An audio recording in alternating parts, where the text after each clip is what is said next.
আজকে আমি চা খেতে গেছি হচ্ছে ছাদে, মানে সিঁড়ির সামনে হচ্ছে চা খাচ্ছি, কারণ নিচে না জানলা দরজা খুলবো না, কলেজ যাবো তো সেই জন্য ডবল ডবল খাটনি খাটতে আমার একবার ল্যাদ লাগে। তাই ছাদে গিয়ে চাটা খেলাম আর একটু ঢংসঙ্গ করে নিলাম, কারণ হাতে প্রচুর সময় থাকলে মানুষ যা করে আর কি। তো আমি এখানে রেডি হয়ে গেছি, আর এই কোটটা পরা আমার জীবনে সব থেকে বড় ভুল হয়েছিল, বাপরে যা জ্বলছিল আর কি বলবো।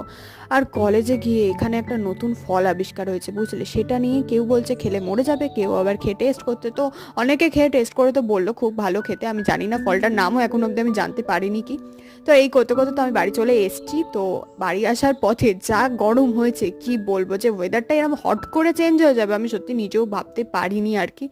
তো বাড়ি এসে একটু হালকা কিছু খেয়েছিলাম, সেটা শ্যুট করা হয়নি, আর এখন এখানে হচ্ছে ছুটকে পড়ছে। আর আমি তারপর হচ্ছে চা করলাম, চা খেলাম। তো এই আর কি, এই করে করে আমার হচ্ছে দিনগুলো কেটে যাচ্ছে। তো চলো দেখা হচ্ছে কালকে নতুন একটা মিনি ব্লগের সঙ্গে, সবাই ভালো থেকো, টাটা।